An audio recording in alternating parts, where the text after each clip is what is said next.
doing? I'm fine, Walter, and you? I'm good, thank you. Welcome to Ships and Gigs.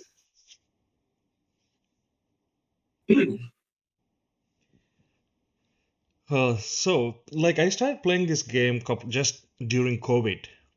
I want to know what originally got you interested in World of Warships Blitz and when did you start playing Blitz? So actually, I started this game before COVID. Actually, around I think it's like May 2019. Actually, it's funny that uh, one of my friends, one of my senior high school friends, we just graduated, and he somehow found this game on the Android App Store, and he asked me whether I want to play with him. I say okay, and I remember my first line was the U.S. battleship line. I played the New York with my classmates, and then I started to become interested in this game. But like my classmate actually stopped playing this game for like less than a week, but I continued until now, which is funny. So, Uh, anyways, like that's a yeah, that's a funny way of starting the game, like starting with New York. yeah, like actually, I have been watching World of Warships PC version since 2000 and I believe 14. Even like Hmm. I started watching beta version of World of Warships, like let's say Flemu, those notable former YouTubers of World of Warships. But I never knew that there was a mobile version of World of Warships. Like the game started like around late 2017 to 2018, right? But I never know this game until 2019, so which is ironically. But anyways, that's where I started, and I played over 5 years until now. Yeah, like I think I first played with the PC version on PlayStation and I was like I couldn't play it. It was just too long.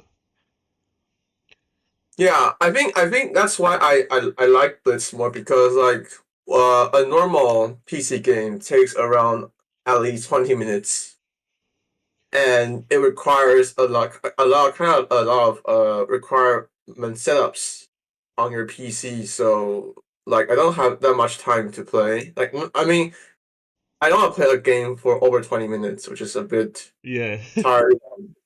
And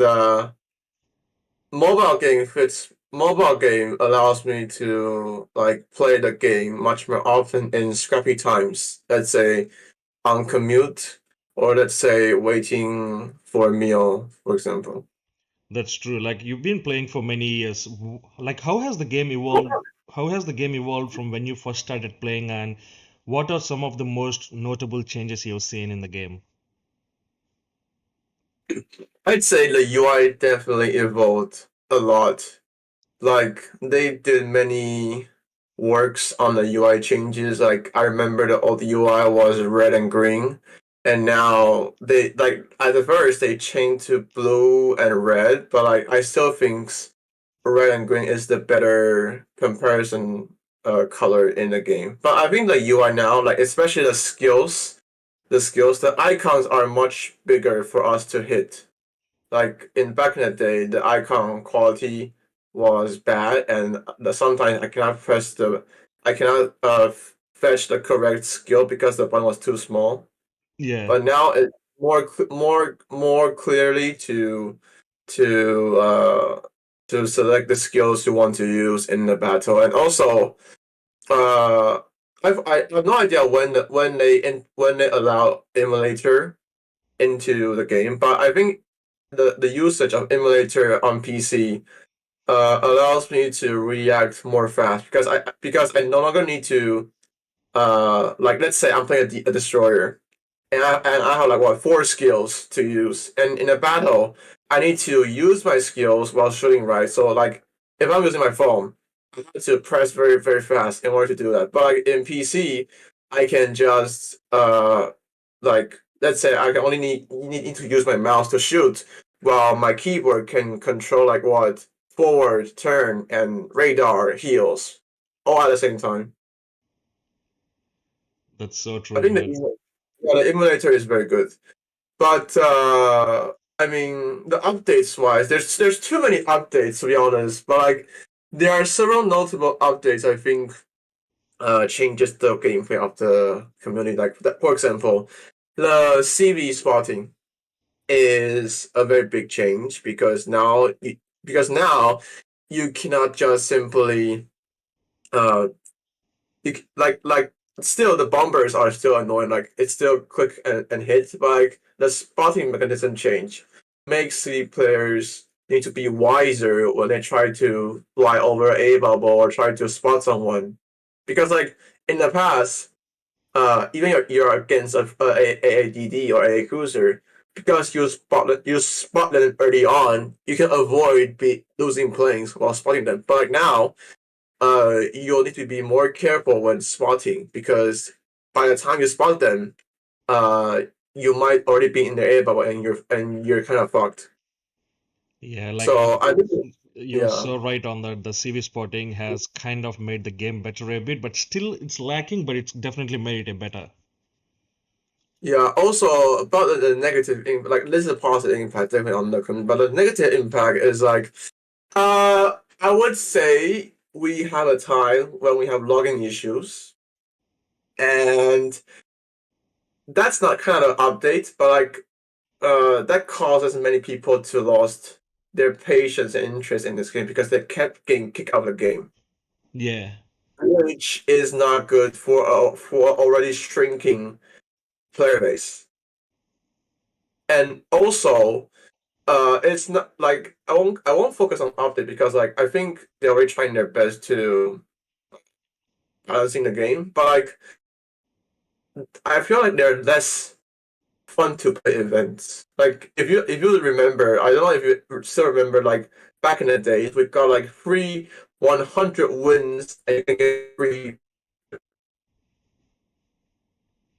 It's like around 2000, from 2019 to 2020, we have a Belfast event, Mines event, and London event where if you complete 100 wins, you get a free premiumship. Yes.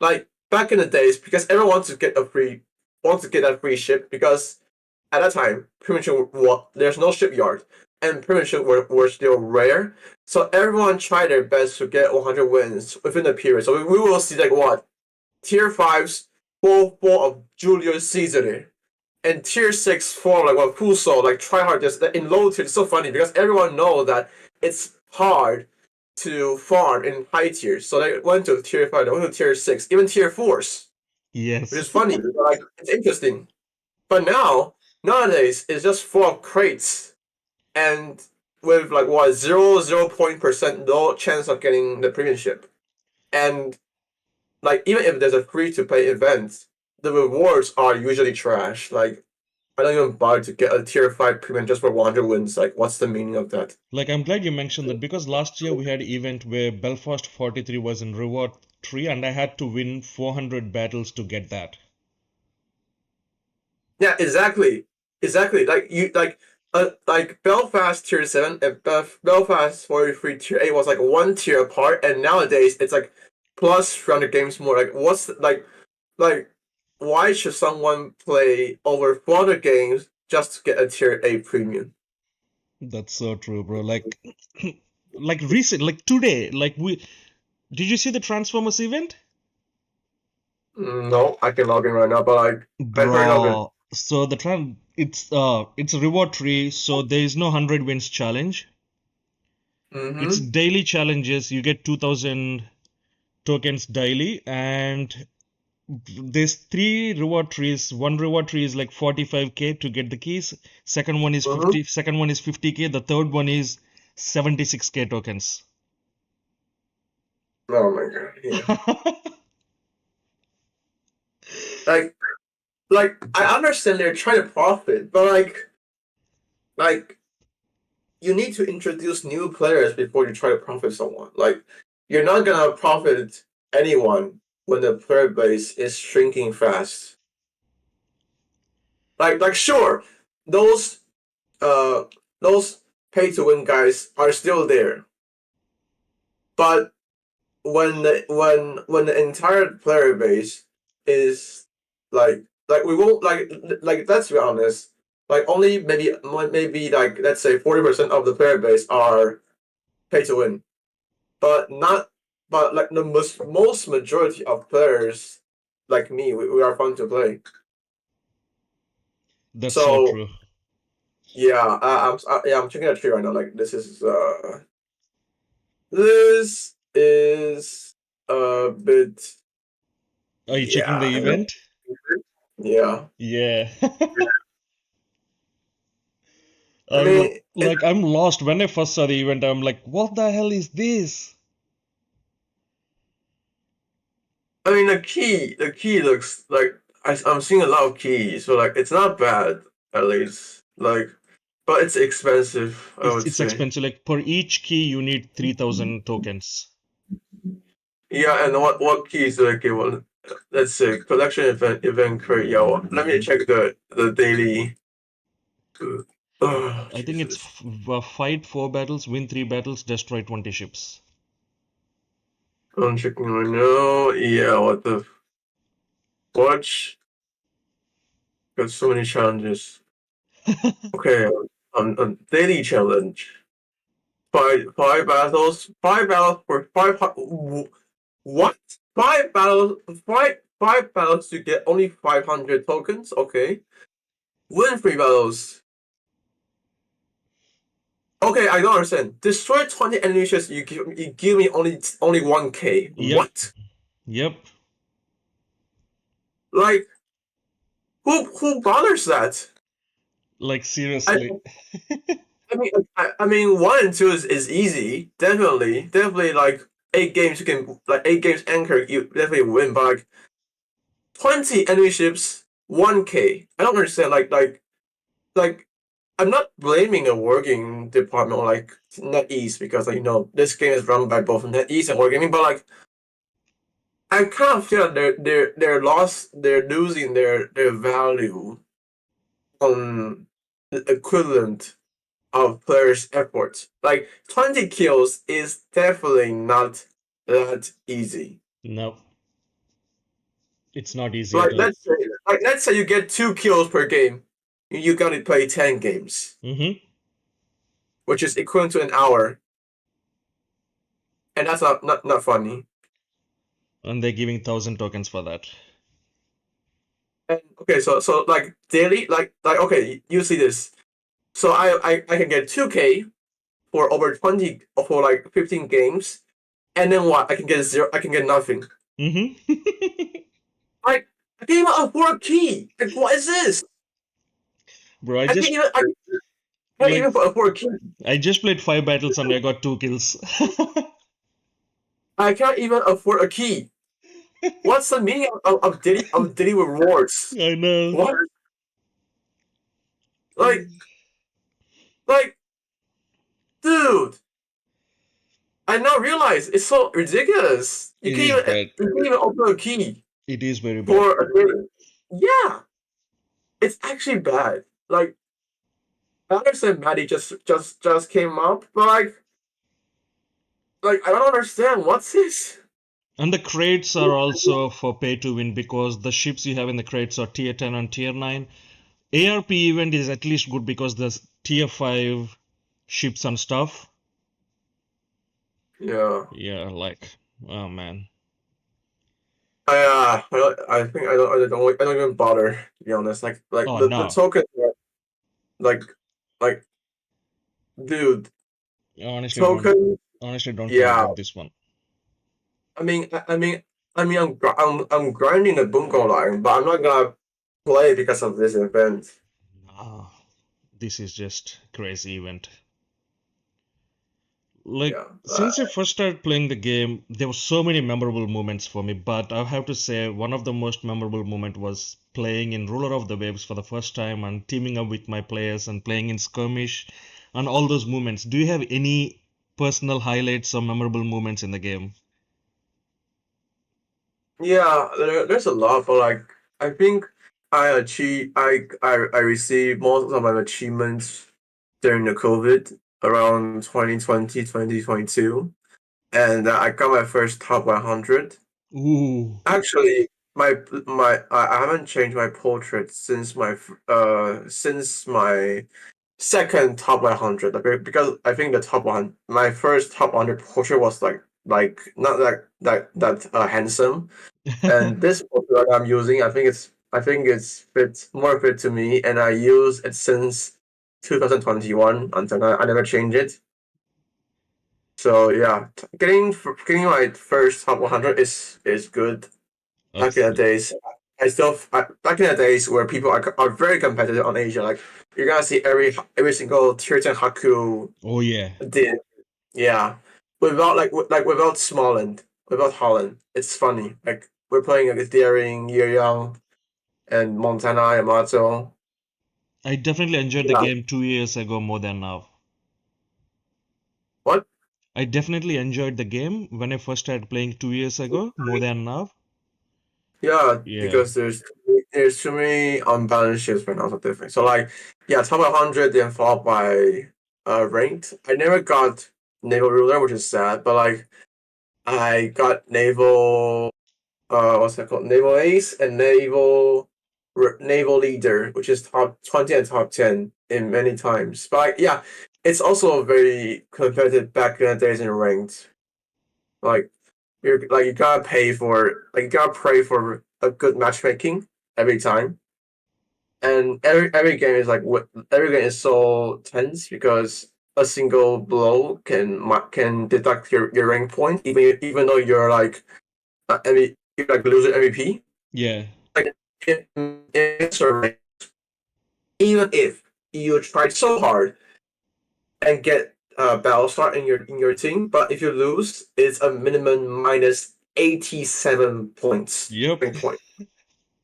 So it's very tense, but I enjoy that. And also back in the days, ranked was like a week or even 3 days, which is funny, but it's excited. It's very impactful because like you need to climb as high as you can in less than 3 days or a week instead of a month. Because like a month, you can still reach top 10, top 20 if you start like what 3 days later, 5 days later. But like in a short time period, let's say a week, you need to start right now, or you'll be falling behind. That's so true. Yeah. I remember rank being only 1 week and now it's 1 month. It's just so much has changed, man. Yeah. Like you. Also, rank top 100, and of course, I won my first Asia title Ooh, on 2021, I guess. I believe it was against CDA. Yeah, I that's mean I mean CDA at that time was still very strong from 2019 to 2021. But by beating CDA, I finally kind of conquered all my demons because there's like back in the days they're so good in tactics and personal skill wise. You know, Paco 117, Mirasan, uh, also like Malta, etc. Many notable old CD players are so good in the game. But yeah, finally got enough to beat them, which is very happy. And also around that time, I joined the Asia admin team, yep. and I grinded from a small monster to now and potentially if in the future I can be promoted to the admin to regional lead admin maybe, but like I'm happy with my current role right now in Asia. But Hopefully, man. yeah, Anything could happen, you know? yeah. Like, I'm pretty sure you left game multiple times just for a couple of weeks or maybe 1 week or 10 days. But what makes you keep coming back to the game? Is it the competition or the community or something else in the game? I would say yeah. Competition, community, both because competition wise, yeah, definitely Road of Waves come back every 3 months, but like I play this game more often with my friends. Whenever my friends wants to play, we go online and enjoy. And yeah, friends and Road of Waves probably back. It used to be events also, but like nowadays events are so bad, so I don't even bother to check. That's so true. Like, how long have you been part of Ruler of the Waves Asia, and how important do you think tournaments are for the Blitz community? I would say I don't know, like the impact is not as broad as before. Like more like the shrinking player base affects Runaways because like a year ago or even 2 years ago we got over 10 teams per Mm-hmm. registration. And managing such a big pool is difficult but it's fun because so many people are committing together at the same time. But like nowadays we are even trying our best to get over 8 teams, which is sad. But like I think it's important for those competitive leagues like Nika, Front, maybe Sky, maybe CDA, Yes. maybe some other fleets I did not mention. But like yeah, for those competitive fleets, great. I remember last year in one of the Ruler of the Waves tournaments there was 16 teams. If I'm not wrong, yeah, there was 16 teams. I think last year or the year before.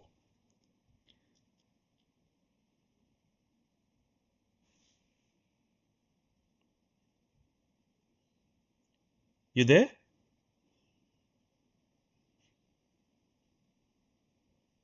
All right. Yeah, you can It's fine. I continue. don't think So yeah, yeah, I don't think about the that teams, I was telling you one of the tournaments I remember there was 16 teams that registered in Ruler of the Waves. yeah, but I think it should be a while. Hopefully we get something like that 16 teams. That was so fun to watch.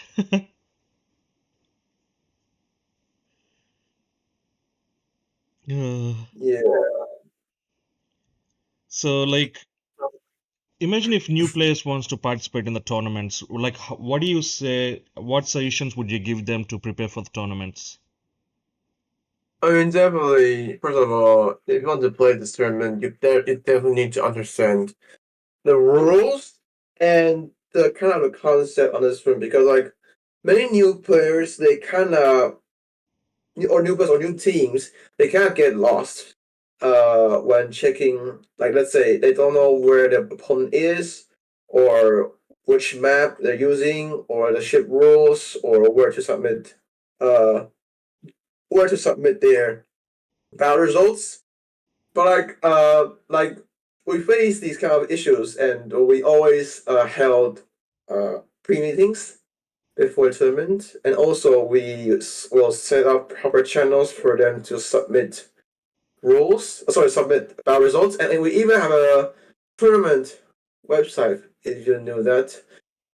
Specifically for showing the standings and also the opponents each round. So I would say I would advise these new players or new captains to first read through the rules and also make sure you got enough backups for the team because uh, sometimes people will face some hardships in reality because this game is like we don't play this game for our lives. Like it's just for leisure and for a mere competition. So if real life matters, sometimes people can't play. You gotta need some backups to fill the gaps, or otherwise you're gonna be late. So I would say find at least 8 to 9 players who is able to play in the 2 day span. Take Asia for example, and then read through the rules and make sure you have proper ship lineups throughout the tournament Yep, because we once have a time that people kept using the wrong ship layout and they're not aware. And we don't have enough admins to be presented in each training room. So it solely relies on each team's captain to oversee that. And if anything happens, like the first guy to respond is definitely your team, not us, because we can't be in every single training room. that's true. That's a good point. Like compared to last couple of years, there are a couple of new tournaments now. Have you seen any notable changes in how tournaments are run or how players approach them over the years? I would say I think this besides from World of Warships, definitely I'm seeing some smaller tournaments or like in different lengths. Let's say SOS in in a monthly period. They played every 3 weeks, which is very frequently. And also we got Trial Trident, which is similar with a similar span like World of Waves. I like the new creation of new tournament because it fills in the gap when World Waves was not presented because Mm-hmm. in all traditional days, like after World Waves end, we will need to wait like 3 to 4 months until the next tournament. But like with new tournaments right now in Blitz, I think that will increase people to come back to the game constantly and read the meta carefully. Yeah, that's sort of and play as a team together again. Like, of course, Ruler of the Waves happens in all three servers, but how would you describe the competitiveness of Ruler of the Waves Asia compared to other regions? I would say Asia is like a more more passive focus, to be honest. Like it's basically a server habit. Like Asia players will tend to be more passive. Players love Yamato more than other close core combat ships like GK or Kremlin. But NA, because I also play NA, but like NA, people like to brawl more. Like sniping in the back is not good. They love to brawl. But Asia, we tend to like to kite out and snipe each other from range instead of like knife battle. Yeah, that's so true. Like, I organized, like, as you know, I organized Trail of Tridents tournament. Like, in the tournament, time and language has been couple of challenges I have faced personally. What challenges or advantages do players in Asia face that might differ from players in other regions? Uh, you mean different in what kind? Like, yeah, what challenges do we face in Asia compared to other regions? Like, the one I noticed the most was the language barrier Mm-hmm. and also timings. Yeah, Asia did have a much bigger time zone and language barrier thing because back in the days when the NA admins and the EU admins they want to run a point system, if you recall, Mm-hmm. they actually run a point systems in NA and EU, but because of language barriers, I rejected this offer. Not offer, like I rejected this rule because it'll be really hard for us to enforce this point system to the community. We need to explain in like what at least three languages like Mandarin, English, Mandarin, English, and Japanese, Vietnamese, even more. Like it's too hard to let the community understand what this works. And also, if dispute happens, we don't have enough translators to solve the dispute Mm-hmm. because people might have some difficulties in counting math sometimes. So like point system was not viable in Asia because of language barriers. Also, uh, time is also a problem because we're receiving we're receiving complaints about the time problem. So this time, before Railways 19 starts, we actually made a small survey, a small survey to see whether the community wants to change the time. And from now, I'm seeing is people prefer same starting time, Yeah. 8 p.m. So we will stick to it from now. I know this might sound frustrating and not comforting everyone, but uh, the reality is we serve for the majority. Like we can like it's impossible to meet everyone's needs. Like for example, if we set the time zone too early, then some people who lives in Japan or like let's say Singapore time, because if we set like 5 p.m. or 6 p.m., this time zone might be good for Australian players, New Zealand players, because it's not that late in the night. But for people who live in China, Taiwan, Singapore, Japan, it's still like work time or like maybe dinner time. So it's not so this won't be good for those people who live in time zone.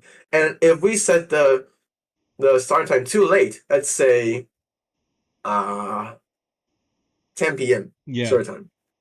This is even worse for Australian players and also worse for Japanese players because their okay. time zone is faster than us. Yeah, This might be good for Indian players who is like what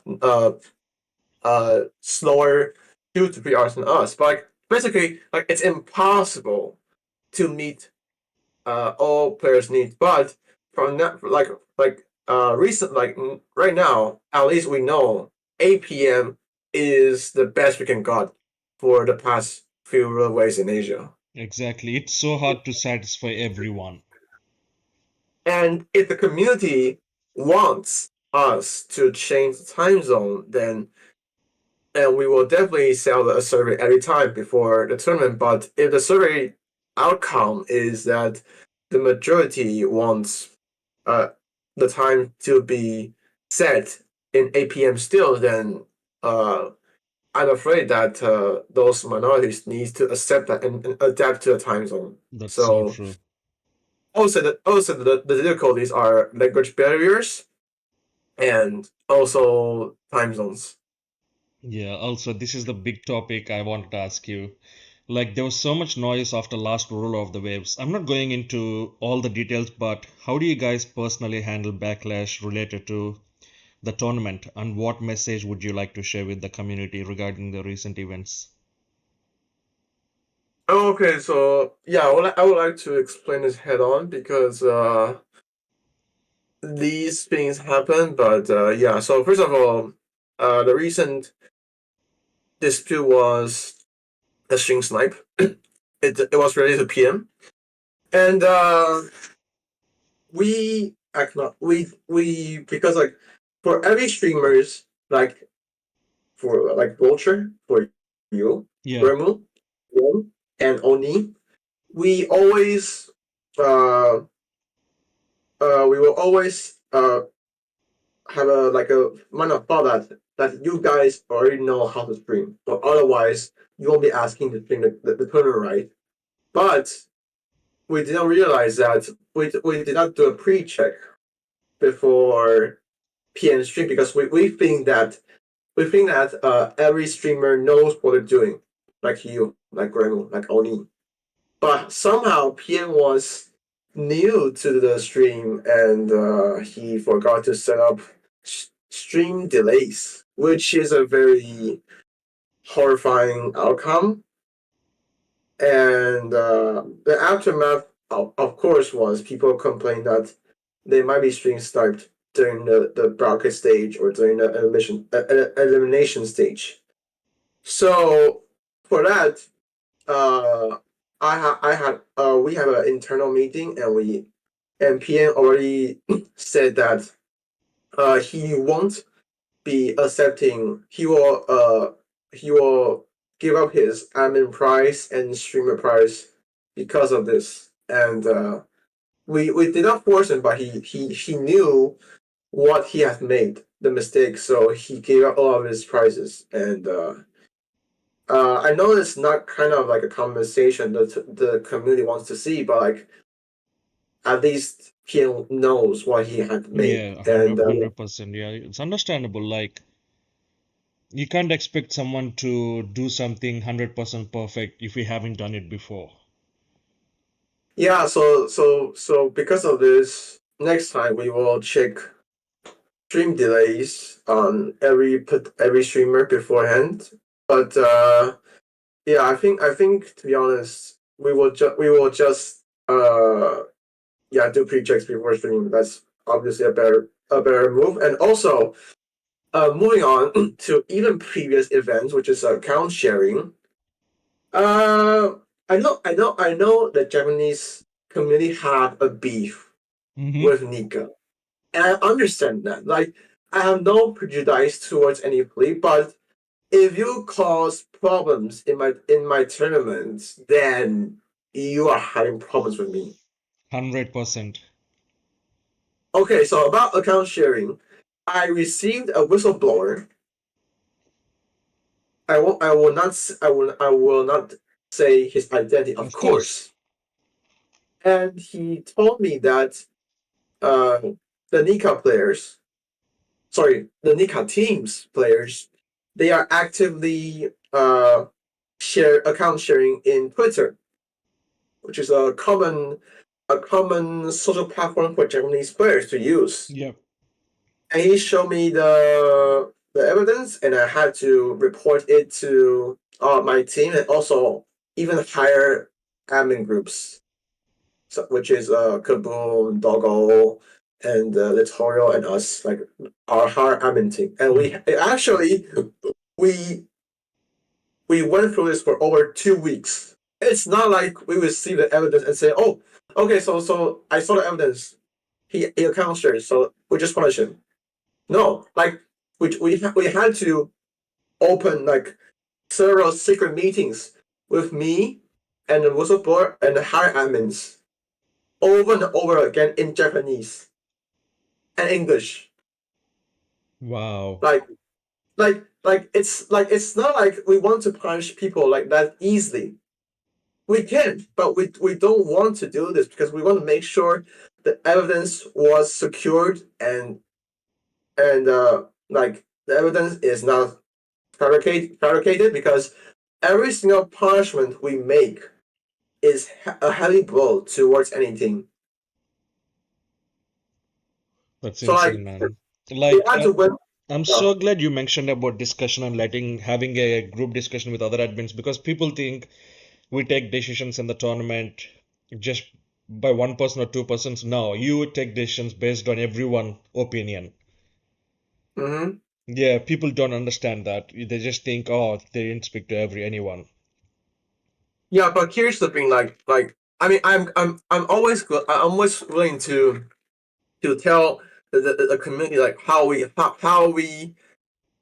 decide things. But like sometimes if we explain more, people will try to find the weakness, and it gets even worse. Like let's say, okay, let's say if I say like, oh, so when we receive a complaint, I will hand it over to higher admins, and then we discuss, and after the decision is made, we will announce the decision. Like the process is simple, but like if we like, I always like, so, like let's say we encounter some lags during the game. Like I remember there's one time that Sky and Flop, they encounter some in-game time bug, which Sky claims that the kill was made when the timer went to zero, but the game shows that the kill is not registered in the points when the time ends. Oh, So for this kind of in-game bug, me as an agent admin, because I have a relationship with Flop, I cannot be in charge of this decision. Like like as a matter of fact, if there's any dispute in one server, we always hand it over to another server's admin. Let's say NA and EU, so because we want to preserve integrity. So if we experience any dispute, we send it over to NA or EU admins, and let them decide what's the outcome. yeah, like So I'm so glad you're so open about all this because people only been watching or listening to other people talk about the conflict, but I'm so glad. you are able to. I wanted to hear your side of your story. I want people to hear your side of your story as well.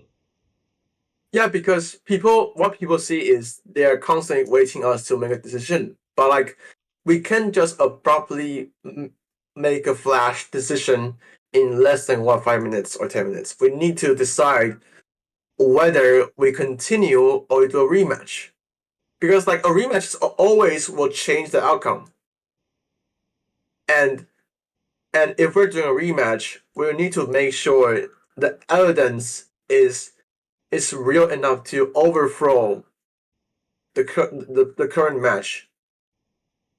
So that's why I always say that if you experience a dispute, ever record it. Like recording every game is every team's responsibility, not us. Like you can't expect that the dispute happened on stream, or also like because like the streamer cannot sing each corner every time. Yeah. So recording on your POV is definitely better than streamer. But everything like sometimes some teams forget about recordings and and when they want to file a dispute about lagging, I'll always ask them, do you have recordings? And you If always they tell, don't, and you also, yeah, one more but thing, you always tell people as well, if you lag 30 seconds into the battle, you can, like, leave the battle. But people forget that too. yeah, but like I think recently disputes are not related to the Yeah. internet lag. It's more like the so-called someone is teleporting, someone is torpedo lagging me, Yep. something like that. Yeah. Yeah, so I like people should realize that the admin team is not omniscient. Like we cannot do everything for you.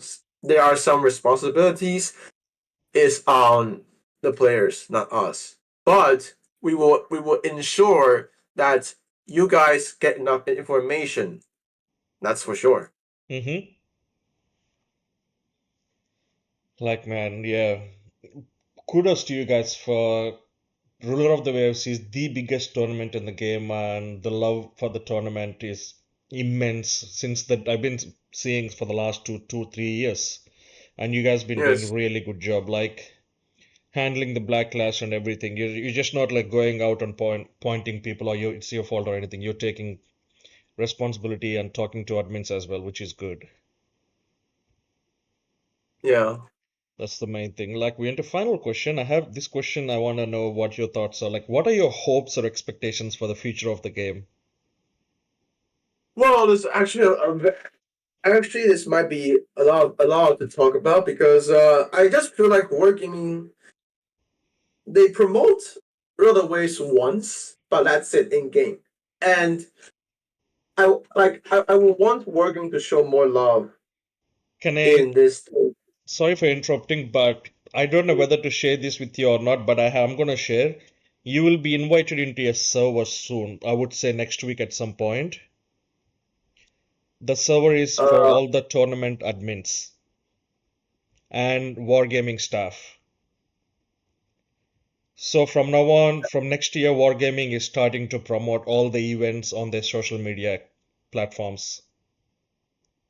wait. Where do you get this information? I'm telling you, Okay, okay. I mean, you are a community contributor, so you might have internal news. I don't know, but like bec- okay, even if they're promoting this next year, I feel like it's a bit late. it You know why? is. Because like the player base has shrinked Yep, already. Yeah. And back in the days when Real Waves is active, let's say 12 to 16 teams yep, per tournament, that's when Wargaming should continue to pressure the promotion because people were active at that time and people were enjoying. But yep. now, but nowadays, old players retire, and new players don't even know what's Ruler Waves. That's true. And also they're also planning to make advertisements in the game as well when the tournaments happen. Yeah, yeah, they done it once, but after that they just kind of ghosted.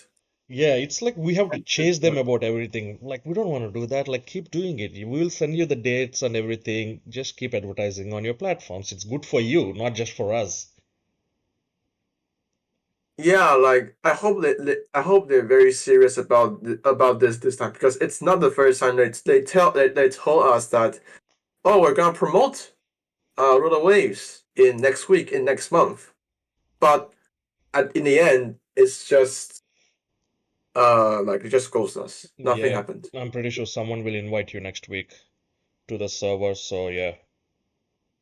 I mean, it's I'm glad that Wargaming's finally want to make some big changes Yeah, I had chat with to. Mad. Like Maddie messaged me, I think last week, the new community manager.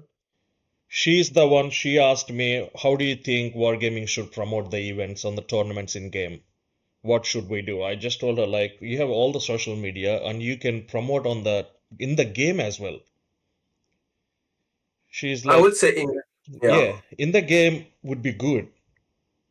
In game is definitely a better choice to be honest because not Yeah, all people have social platform. Like in game, like there's one time where Wargaming promote us. I For remember. example, they just showed the ruler wave starting in a week on the opening menu. It's good. It's good. Like it's the best way to promote. Like instead of posting on social platforms like Instagram or Yeah, Facebook, I think in game is a much better and direct effect. that's so true. Because some people they only log in and play on the weekends. So for people like that, it's so good if it's in game than social media. Yeah, because I think Blitz is not as big as the PC version where people actually follow YouTubers and Oh yeah. Instagrams and Facebook. Mm-hmm. That's so true. I mean, we can only do as much. We are not getting paid for doing all this. We just do it out of love. That's it.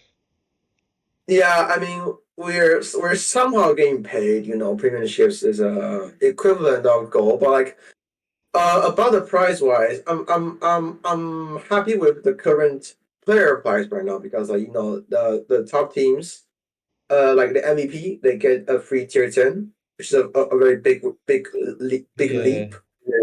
And also more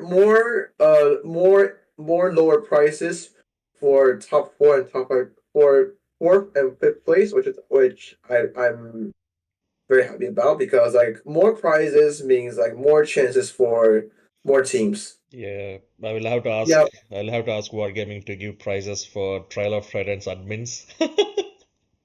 yeah. I mean, but like for admin prize, I just feel like We get nothing. maybe like no, I'm saying maybe in the future, Yeah, yeah. maybe. Maybe in the future. Like we are new. I'm not expecting anything. That's why I didn't even ask them. I would say like currently RotoWaves admins and streamers we get a tier 8, right? Tier 8 Yeah. price. But like maybe in the future, maybe we can have higher tiers like tier 9s. Mm-hmm. And I'm not gonna ask tier 10 suddenly. Like it's a uh very like disrespectful to the working and also kind of a Absolutely. bit too ambitious, but like I kind of feel like we like Ruler Waves is already in his like what 6th year, Yeah. and it's time to like increase our payment. Yeah, You that's so know, true. like Imagine asking, hey, could you please give the 10 admins, 5 streamers, we need 15 Smolensk, please. I think yeah, just like maybe in the future we can have tier 9s. Yeah, Yeah, anything is good, doesn't matter. Oh man, thank you so much for taking your time and being part of my podcast, brother. I really appreciate it, man. yeah, no problem. Can't wait to stream Ruler of the Waves. Yeah, next week, Yeah, next week. starting on 8 p.m. Mm-hmm. on November 9th from 10th, and it starts from 8 p.m. server time. Beautiful. That's 11 p.m. for me. Can't wait.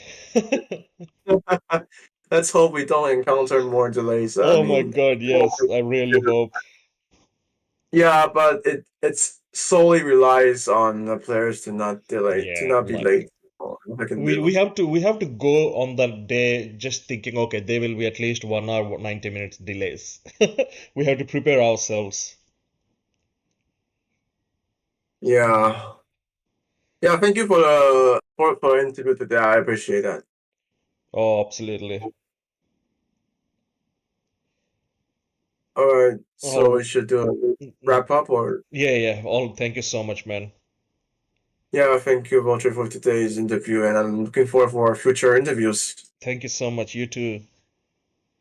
Bye All bye. right, all right, see you later. See you, brother.